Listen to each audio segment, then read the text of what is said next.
bah, tous les jours quasi, je pleure. Ouais. Mais je le vois pas comme une problématique parce que quasi tous les jours aussi, je peux rire. Ouais. Salut, c'est Bruno Pecky et avec Stop Suicide, on a créé l'émission Là pour toi où on interviewe des gens qui ont eu recours à des ressources professionnelles. Ils et elles ont des parcours différents et très inspirants.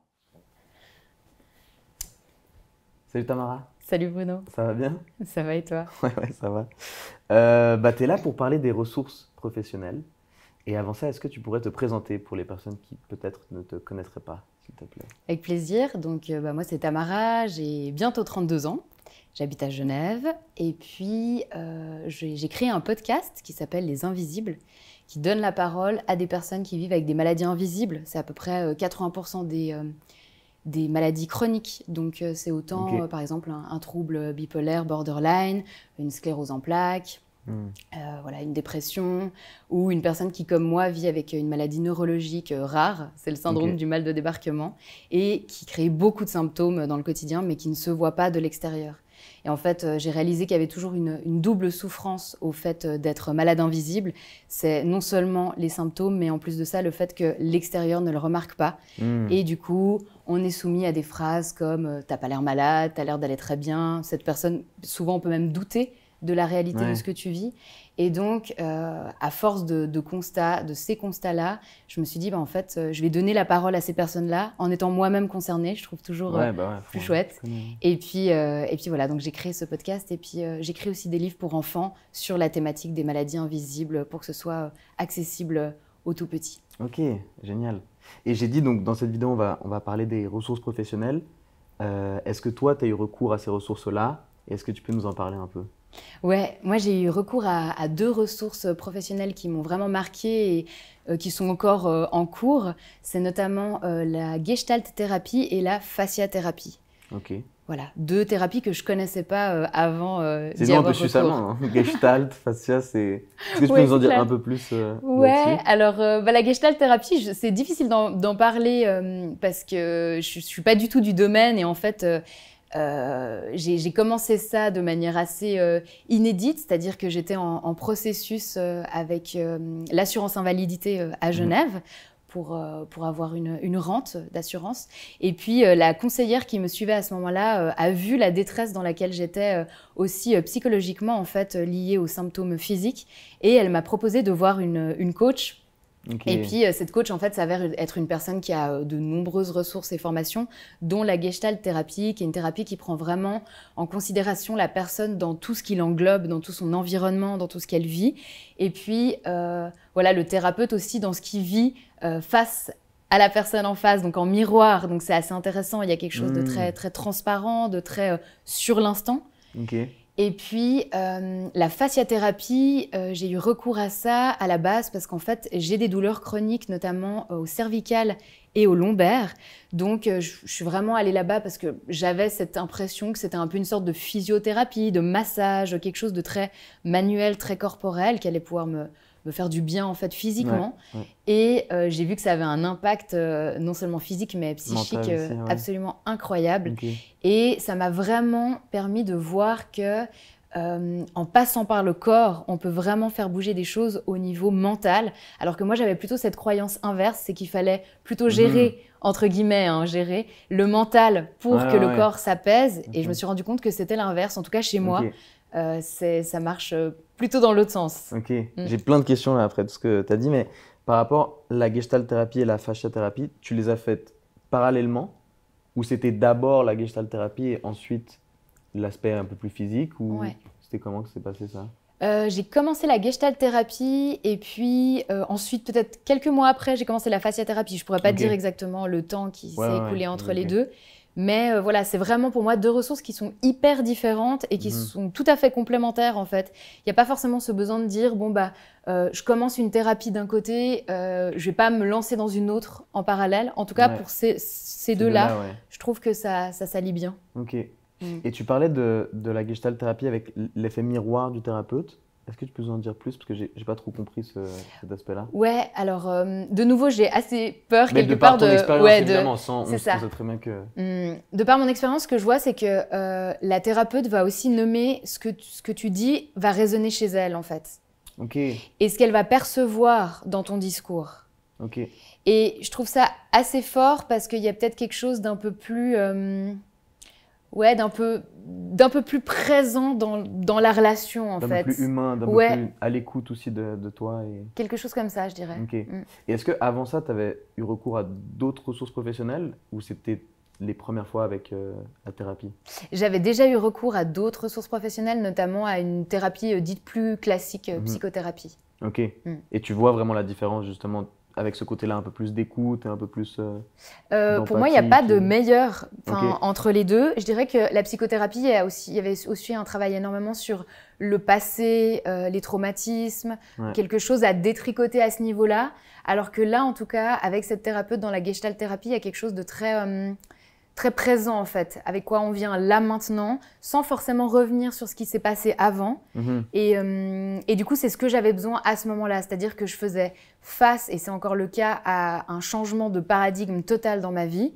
Il y a vraiment eu un avant-après Ah ouais. énorme dans Ok, ok. ce que j'ai vécu entre la Tamara pas malade et la Tamara malade, et j'avais Ouais. vraiment besoin de quelqu'un qui me prenne là maintenant comme j'étais, avec ce que j'étais à ce moment-là, quoi. Mhm. Et sans voir ce qui s'était passé forcément avant. Ok, ouais, bien sûr. Je veux juste revenir sur le avant-après que tu parlais par rapport à ta maladie, que la Gestalt t'a beaucoup aidé par rapport à ça pour amortir cet avant-après dans ta vie. Comment est-ce que toi, est-ce que tu penses que c'est nécessaire, ça aussi, de suivre une thérapie dans des moments aussi où il y a un avant-après pour tout le monde, pas forcément par rapport à une maladie psychique ou juste ou une maladie quelconque. Ouais, qu'est-ce que tu en penses par rapport à ça, de suivre une thérapie dans des moments un peu où ta vie bascule, en fait, tout simplement? Je pense que c'est vraiment essentiel parce qu'on se forge une image de soi. Je peux te donner un exemple du coup, qui est très singulier avec ce que j'ai vécu, mais voilà, j'étais une personne hyper sociable, qui voyageait énormément, qui sortait beaucoup, qui travaillait à fond en tant qu'éducatrice spécialisée, qui regardait pas ses heures sup, voilà, qui était... J'étais très active en fait. Ouais. Et puis, en tombant malade, mon travail s'est arrêté. J'ai dû arrêter du coup de travailler. Ma profession que j'adorais, vraiment dans une équipe incroyable, une institution super. Tout d'un coup, je passais de la fille qui se couche à 3h du matin à 21h, faut plus me parler, il faut que je dorme. Ouais. Et faut que je fasse 9 heures de sommeil. Et puis en fait, toutes ces choses-là, aussi au niveau du réseau, je pouvais enchaîner avant beaucoup de choses dans mon quotidien, aller boire un café avec une pote, aller bosser, ensuite aller en festoche, ce genre de choses.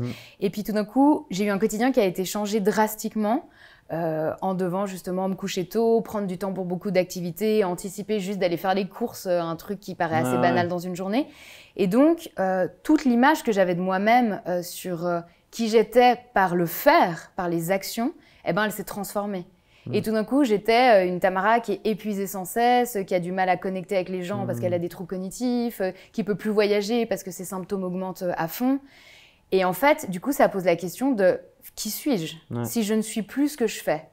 Et là, j'ai vraiment eu besoin, à ce moment-là, d'une personne qui m'accompagne dans cette transition-là et qui me montre que je peux être une personne nouvelle, tout en gardant les mêmes valeurs que j'avais et cette nature que j'ai, avec des fonctionnements qui sont différents. Et ça, c'est hyper intéressant. Et par exemple, j'ai un exemple hyper concret. Voilà, je me plaignais pour la je ne sais combienième fois parce qu'un des symptômes les plus violents chez moi, c'est le tangage permanent. Donc, j'ai cette sensation d'être sur un bateau en permanence en pleine mer avec des vertiges. Et je disais, mais j'en peux plus en fait de tanguer. Je rêve de juste stabiliser. En fait, c'est insupportable. Et elle me disait, mais en fait, si vous tanguez comme ça, mais tanguez vraiment. Prenez, je sais pas, un pinceau et mettez une toile sur votre mur et puis dessinez en tanguant et laissez-vous aller avec ce tangage et puis bougez comme ça. Et du coup, on fait des œuvres d'art de tangage. Ah ouais. Et T'en as chez toi? T'en as fait pas mal? Ouais, j'en ai chez moi. Cool. Et puis, il y a un autre truc qui m'a énormément marqué et que ça, je continue, à la différence peut-être de le côté plus créatif dessin, c'est l'aspect de la danse. Elle m'a dit, là aussi, vous avez besoin d'être tout le temps en mouvement, vous tanguez tout le temps, allez danser. Mais aller danser, pas forcément en soirée jusqu'à 3h du mat comme je faisais justement, mais juste danser intuitivement, aller au rythme du tangage. Et du coup, maintenant, c'est ce que je fais. J'ai pris des cours à ce niveau. Enfin, c'est même pas vraiment des cours, on arrive et puis on danse pendant 2 heures comme ça. Et puis, je le fais même chez moi. Des fois, j'en peux tellement plus et je suis là, qu'est-ce que je dois faire? Et je me mets à danser. Et puis, je fais des mouvements comme ça et je me laisse aller au rythme de la mer parce que c'est vraiment ce que je ressens. Et au lieu d'être en lutte, eh ben, je suis avec, je compose avec. Et je pense que c'est la force de cette thérapie, c'est d'apprendre à composer avec ce qui se passe et ce que ça génère au fond de soi. Ouais. Ok, ouais, mais ça a l'air vraiment génial parce que ça permet vraiment d'avoir aussi des aspects pratiques. Donc tu vas à la thérapie, mais on te dit de manière très pratique, ok, mais quand tu as ça, fais ça. Parce que c'est ça aussi où des fois peut-être en thérapie, sans comparer et sans dire qu'une est meilleure que l'autre, mais d'avoir des trucs très pratiques de oui, je me plains de ça, mais on en fait quelque chose. Et ça passe aussi par, je reviens tantôt à ce que tu disais par rapport à l'aspect physique aussi, de passer par le corps, tout ce qui est de la danse aussi et tout, et d'utiliser ça dans ton corps, quoi. Et est-ce que ça t'a permis de faire des parallèles avec aussi la fasciathérapie, justement? Ou ça n'a rien à voir, la fasciathérapie? Est-ce que tu peux nous parler un peu plus de la fascia? Ouais. Mais en effet, je veux juste rebondir aussi sur ce que tu as dit, cet aspect du corps et des outils très concrets. Ouais. Ça permet de sortir de la mentalisation. Ouais. Et en fait, j'ai remarqué que j'étais quelqu'un qui mentalisait beaucoup, qui intellectualisait, qui théorisait. J'ai toujours besoin d'être à fond dans les théories sociologiques, psychologiques, tout ça. Mais je me suis dit, ok, je comprends les choses. Mais quelque part, qu'est-ce que ça change réellement dans l'impact de ma vie? Moi, j'ai besoin d'outils concrets. Tu vois, c'est exactement ce que tu dis. C'est en fait, j'ai besoin d'un truc là, maintenant, un outil qui me fasse vivre avec tout ça le plus agréablement possible, entre guillemets. Ouais, bien sûr. Et donc, voilà, des fois, de trop savoir, c'est pas forcément ce qui aide le plus, de rationaliser non plus, d'analyser non plus. Et je sais qu'on est dans un monde, on est beaucoup là-dedans. On parle, on intellectualise, blablabla. Mais en fait, qu'est-ce que ça change vraiment dans notre chair, quoi. Et là, en effet, quand tu parles de la fasciathérapie, on revient au corps. Et moi, je pensais pas que je pouvais autant, en détendant le corps, parce que c'est une thérapie manuelle, donc on va te toucher, mais de manière hyper douce. Donc, c'est pas du tout des massages, moi qui adore les massages, bien massages. Là, j'étais là au départ, ah ouais, on me frôle. Donc, au départ, j'étais un peu frustrée. Et en fait, les fascias, c'est une sorte de membrane, de tissu qui est au-dessus des os, des muscles, du système nerveux. C'est un peu comme la peau blanche des oranges. Et c'est ce qui nous maintient debout, en fait. On a l'impression qu'on est maintenu par nos os et nos muscles, mais en fait, c'est cette membrane de fascia. Et dans ces fascias, il y a tout ce qui est les chocs. Donc, ça peut être simplement, tu tombes à vélo, tu prends un choc, et puis voilà, il va y avoir ces chocs-là. Mais ça peut être aussi les chocs plus psychologiques et les traumas. Et puis, du coup, la personne, elle va travailler sur ces fascias en te touchant tout doucement, et puis toujours dans un état où tu es en méditation, où elle te demande tout le temps si c'est OK, ce qu'elle est en train de faire sur ton corps, tout ça. Puis en fait, tu finis par te détendre, puis tu te rends souvent compte, et ça chez beaucoup de personnes, que ton corps, il est toujours sous tension. En fait, on ne sait plus trop bien se détendre. Et en fait, petit à petit, tu lâches. Et en fait, non seulement tu lâches au niveau du corps, mais tu lâches au niveau du crâne. Et tu arrives, et des fois, tu es rempli de pensées. Et puis, moi, justement, en tombant malade, il y a eu beaucoup de... Enfin, ça s'est vraiment cristallisé au niveau du cerveau, à être là, mais j'en peux plus. Puis tu tournes dans des idées noires, t'es pas bien, tu vois, tu t'enchaînes tout ça. Et là, c'est tout d'un coup, en revenant au corps, en fait, tout d'un coup, tu vois que ces idées, elles partent petit à petit. Elles s'effacent, elles deviennent un peu plus éphémères. C'est un petit nuage comme ça qui se dissipe. Et tu te dis, waouh, parce que j'ai pas contrôlé mes pensées en soi. Je me suis pas dit, pense autrement. C'est passé vraiment que par le corps.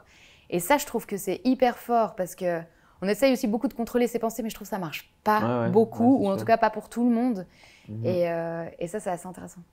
C'est là vraiment très intéressant. Et justement, par rapport à la fasciathérapie, tout ce côté où le thérapeute vient et travaille avec cette membrane-là, est-ce qu'après, c'est quelque chose que toi, tu peux faire aussi toute seule, un peu comme tu sais, ou l'hypnose, l'auto-hypnose, ou ce genre de choses, parce que c'est un état méditatif et il y a une tierce personne qui vient travailler cette membrane-là. Mais comment ça se passe après? Est-ce que justement, c'est un outil aussi concret dans la vie de tous les jours, ou quand tu te sens pas bien, ou quand tu as besoin d'aller un peu mieux, tu peux le faire toi-même, ou tu es obligé d'aller voir cette personne-là? Alors, moi, je ne peux pas le faire moi-même. Je pense qu'il faut vraiment une formation pour ça. Ok, c'est quand même... Ouais. Par contre, ça m'a donné cette indication justement que quand ça ne va pas bien, que ce soit psychiquement ou physiquement, ou souvent les deux, c'est très imbriqué aussi, il faut que je passe par le corps. Et du coup, ça peut être aller nager, faire du yoga, ou des fois quand c'est trop pour moi au niveau de l'énergie, simplement je suis allongée sur mon canapé et je commence à bouger un bout de jambe, enfin voilà, quelque chose où je reviens dans ce corps. Et c'est ça, en fait, il y a eu pour moi, en tombant malade, une sorte de dissociation du corps, parce que le corps, il était tellement souffrance que du coup, j'avais plus envie d'être dedans. Ok. Je le fuyais, en fait, ce Ouais. corps. Et c'est vraiment cette question de la réappropriation de ce corps-là. Ouais. Ok. Bah, c'est super intéressant et surtout peut-être dans ton cas précis où genre t'as fait ces thérapies-là, mais qu'est-ce que tu dirais à quelqu'un qui passe aussi une période de vie peut-être qui le chamboule, qui le transforme son identité en tout cas sa perception de son identité? Est-ce que tu penses que c'est aussi nécessaire de suivre ce genre de thérapie pour une personne qui vit un changement qui n'est pas forcément d'ordre d'une maladie, tu vois, par exemple, juste une personne qui change de métier, par exemple, ou ce genre de choses, à quel point c'est intéressant aussi de se concentrer là-dessus. Ouais, je pense que c'est vraiment assez essentiel parce que on est très souvent seul en fait dans ces phases de transition. On a tendance à beaucoup cumuler pour soi, à se démener avec beaucoup de pensées, à se demander des fois le sens de sa vie, remettre plein de choses en question. Et c'est pas évident de faire ça seul, ce chemin-là. Et l'entourage peut être hyper soutenant, mais des fois, l'entourage ne peut pas non plus être forcément un déversoir. Ouais, c'est sûr. Et je pense que c'est important que chacun puisse aussi garder des rôles. Je vais te donner un exemple, par exemple, mon conjoint, tu vois, pour moi, ça a été hyper important que ça devienne jamais mon infirmier ou Ouais, mon ouais. thérapeute. Ça veut pas dire que je lui raconte pas ce que je vis, hein. Au Ouais, bien contraire, je sûr. lui raconte toute ma vie en détail, mais j'attends pas de lui des conseils, j'attends pas qu'il me trouve des solutions, j'attends pas qu'il me guide, en fait, parce que sinon, ça aurait plus été mon conjoint. Mhm. Et du coup, je pense que c'est ça qui est important aussi, c'est qu'il y a cette importance de garder aussi son réseau dans ce qu'il est, et des fois d'avoir une personne un peu tierce qui ne nous connaît pas forcément depuis toujours, et qui apporte aussi un regard nouveau, neuf, avec, comme on disait, des outils concrets, et des fois qui hyper créatifs, auxquels on n'aurait Ouais. jamais pensé. Et c'est ça qui est hyper beau aussi, c'est que des fois on est là, waouh, il y a un monde qui s'ouvre que je ne Ouais. connaissais pas du tout. Mm. Et je pense que voilà, c'est hyper important. Et moi, j'ai eu, quand on parlait de cet avant-après aussi, pour la première fois de ma vie, quand je suis tombée malade, j'ai eu vraiment des pensées suicidaires. C'est-à-dire que j'avais tellement peur de ce que j'avais quand je ne savais pas ce que c'était avant qu'on pose un diagnostic. Je pensais que j'avais une tumeur au cerveau, que j'allais mourir et tout ça. Et du coup, voilà, les symptômes étaient tellement forts, je ne savais pas ce que j'avais envie de stopper cette souffrance, vraiment. Et ça, je ne peux pas traverser seule. Enfin, Bah ouais, je ne bien pouvais sûr. pas Et traverser c'est la seule. première fois que tu traversais ça aussi. Totalement. Mais justement, comment t'as fait? T'avais quel âge quand t'as eu ça? J'avais 28 ans. Ok, ouais. Donc à 28 ans, t'as ça qui change ta vie, t'as ces pensées suicidaires-là. Comment tu, comment tu parviens à trouver une ressource, malgré tout aller chercher de l'aide, tu vois, Ouais, comment t'as fait pour sortir un peu la tête de l'eau, quoi? Je pense qu'il y a déjà quelque chose qui est vraiment hyper intrinsèque chez moi. J'ai pu le constater, j'ai une pulsion de vie hyper forte, vraiment. J'ai besoin de trouver des solutions, j'ai besoin d'agir, j'ai besoin d'être en mouvement, voilà, de comprendre, d'aller de l'avant. Donc il y a déjà cette partie qui fait peut-être vraiment partie de ma personnalité. Ensuite, il y a eu cet aspect de dire je ne veux pas que mon entourage en pâtisse trop. J'ai vu mon conjoint à ce moment-là aller super mal parce qu'il voyait que j'allais super Ouais. mal aussi. Et donc, du coup, c'était hyper rude en fait de le voir lui aussi dans cet état psychique ébranlé. Et là, je me suis dit, non, en fait, il faut que je trouve vraiment des ressources. Donc, elles ont été, il y en a eu de pléthore, certaines qui n'ont servi à rien, enfin, voilà. Mais d'autres, justement, comme cette fameuse Gestalt thérapie et cette fasciathérapie qui sont encore en cours et qui sont essentielles pour moi. Ouais, je ne sais pas si je réponds tout à fait à la Non, question. oui, tu vois, tu réponds parfaitement à la question et je voulais rebondir sur ce que tu as dit, qu'il y a eu pléthore de ressources. Et ça aussi, peut-être, c'est aussi important de mentionner. C'est pas parce qu'une ressource ne fonctionne pas que toutes les ressources professionnelles ne vont pas être adéquates pour la personne et que continuer à chercher celle qui convient et tu as fini par les trouver avec la Gestalt thérapie et la fasciathérapie. Ouais, je pense que c'est important de le rappeler, surtout que aujourd'hui, j'ai l'impression aussi depuis la phase Covid, il y a beaucoup de propositions de ressources très différentes. On voit aussi sur les réseaux sociaux plein de gens qui s'improvisent aussi thérapeutes et des choses comme ça. C'est compliqué parce que quand on est en état de souffrance, on a besoin de quelqu'un qui tout de suite nous aide ou trouve une solution et on pourrait se tourner vers des personnes qui ne sont pas toujours très bienveillantes, très adéquates, très formées. Et Bah, ça peut arriver, c'est pas grave, c'est des erreurs de parcours et c'est totalement ok, mais il faut pas s'arrêter à là. Ouais, Parce que des personnes incroyables qui te permettent de changer entièrement ta manière de voir la vie, tes filtres et ces choses-là, et elles existent réellement. Et peut-être que le conseil là aussi, c'est tout ce qui est bouche à oreille. Et c'est de se dire, bah, en fait, il y a des personnes dans mon entourage en qui j'ai confiance, où je vois qu'ils vont de mieux en mieux, où quelque chose leur fait du bien, je peux leur demander qu'est-ce que c'est. Mais aussi, là, des fois, c'est comme quand on te conseille un livre ou un film. Ouais, ça peut juste ne pas. Des fois, tu sors d'une séance et t'es là, mais je comprends pas comment ça l'a aidé cette personne. Mais c'est pas grave. Et on continue et on trouve quelqu'un d'autre. Ouais, à fond. Mais justement, alors, quel conseil t'aurais à donner à des personnes qui voudraient peut-être avoir recours à des ressources professionnelles ou qui n'ont pas encore eu, mais tu vois, qui se retrouvent comme toi, à 28 ans, qui n'a jamais eu recours avant, tu n'avais jamais eu recours avant à des. Il y avait la psychothérapie. Avec la psychothérapie, mais tu vois, qui se disent, est-ce que c'est pour moi d'aller chercher de l'aide extérieure, professionnelle? Quel conseil t'aurais donné, à part justement ce truc de soyez attentif un peu aux bouche à oreille, demander à des personnes de confiance? Je pense que c'est pour tout le monde à un moment donné de sa vie. Je pense que personne ne traverse une vie sans à-coups, sans difficulté.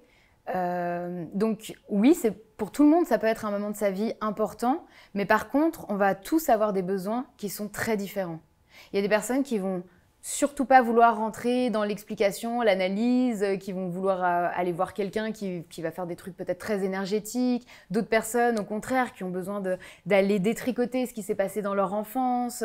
Du coup, peut-être quelque chose d'un peu plus dans le langage, dans l'analyse. Enfin, en fait, il existe tellement de propositions aujourd'hui que je pense que c'est clairement possible de trouver quelque chose.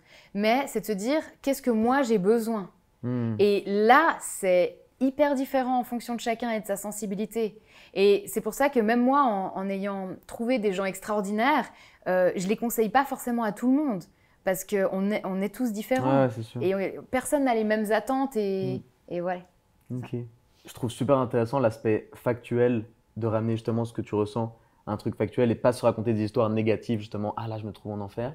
Parce que des fois, on pourrait se dire, ah, ce serait bien de se raconter des histoires positives ou de se dire genre, de pas passer par la réalité en fait, alors qu'en fait non, il faut juste rester neutre et pas se raconter des choses qui ne sont pas, mais dans les deux sens, ni dans le sens négatif ni dans le sens positif. Ouais, je suis vraiment d'accord avec toi. Enfin, la vie, c'est pas un conte de fées non plus et ça sert à rien de mettre des petits lutins et des grelots partout parce qu'au contraire, on va vite se rendre compte que c'est pas la réalité et qu'on vit à côté de soi et qu'on se raconte des mensonges aussi. Et je pense pas que ce soit très bon pour le psychisme. Ouais, à fond. Et par rapport justement à l'acceptation des symptômes ou l'acceptation de ce que tu traverses, des fois l'envie de pleurer qui nous vient et qu'on se dit non, il faut que je sois fort, non, je pleure pas. Alors qu'en fait, c'est justement revenir à son corps, revenir à ce qu'on vit, l'accepter, le traverser pour ensuite aller mieux. C'est un peu ça, si je comprends bien. Ouais, bah, l'exemple de pleurer, je le trouve vraiment chouette parce que pour moi, avant ça, il était toujours assimilé à une émotion négative. Donc, quand je pleurais, c'est que j'étais une chochotte, c'est que j'arrivais pas à tenir le coup, c'est qu'au final, j'étais hyper mal et puis que voilà, j'allais pas m'en sortir. Et en fait, maintenant, je l'ai simplement vu comme une émotion. Donc, ça veut dire que pleurer, c'est comme rire et être joyeux. Et c'est vraiment, pour moi, c'est juste une palette de couleurs et d'émotions. Et bah, tous les jours, quasi, je pleure. Mais je le vois pas comme une problématique parce que quasi tous les jours aussi, je peux rire. Et c'est simplement, c'est une émotion en plus qui fait partie de mon quotidien et avec laquelle je suis en paix maintenant. Et j'ai un exemple tout récent, là, dimanche, j'avais vraiment besoin de pleurer parce que ça faisait 3 semaines que j'enchaînais des symptômes affreux. Et j'ai demandé à mon conjoint s'il pouvait juste m'ouvrir ses bras. Et si je pouvais juste pleurer dans ses bras, mais je lui ai dit, j'attends rien de toi. J'attends même pas que tu me consoles. Je veux juste, tu les ouvres et je pleure. Et en fait, ça m'a rendu compte à quel point j'avais fait du chemin par rapport à ces pleurs. Parce que avant, je me serais dit, ouais, mais si je vais lui demander d'aller pleurer dans ses bras, est-ce que justement ça devient pas mon thérapeute? Est-ce que c'est pas trop chargé? Est-ce que lui, il va pas trop porter? Et là, je lui ai juste dit, je veux juste sortir cette émotion avec toi, comme j'aime rire avec quelqu'un, bah, c'est plus chouette de pleurer avec quelqu'un. C'est sûr. Ah, c'est beau. C'est beau et ça revient à cette chose-là, autant pour les émotions que pour les symptômes. Quand ça apparaît, ne pas aller contre et ne pas batailler parce que ça va juste faire un peu… Enfin, ça va juste faire… la souffrance va juste être plus longue en fait. et qu'on Ouais. peut un peu rien contre ça, quoi, et qu'il faut juste traverser ça, c'est ça? Ouais, c'est ça. Et puis, en plus de ça, il y a beaucoup de... Il y a un langage justement très fort, métaphorique, autour de la maladie, de la santé psychique, de toutes ces choses qui est autour de la bataille, tu vois. Il faut se Ouais, c'est battre, vrai. il faut Ouais, je viens de le lutter dire. contre, il Ouais, faut... Tu vois, c'est bon, on va au front quand on est des Ouais. guerriers. Et au départ, j'étais là-dedans, tu vois. Et en fait, waouh, ça me prenait tellement d'énergie d'être une guerrière. ouais. Non, en fait, c'est pas je lutte contre, c'est je compose avec. Ok, ouais. Mm. C'est un beau mot de la fin, ça. Super. Est-ce que tu as un dernier mot à dire pour conclure cette vidéo ou on reste sur... Bah, Ça va être difficile de faire mieux, hein. Ça va être c'est clair. Je veux pas m'auto-saboter quand même. C'est parfait. Bah, merci beaucoup, Tamara. Merci à toi, Bruno.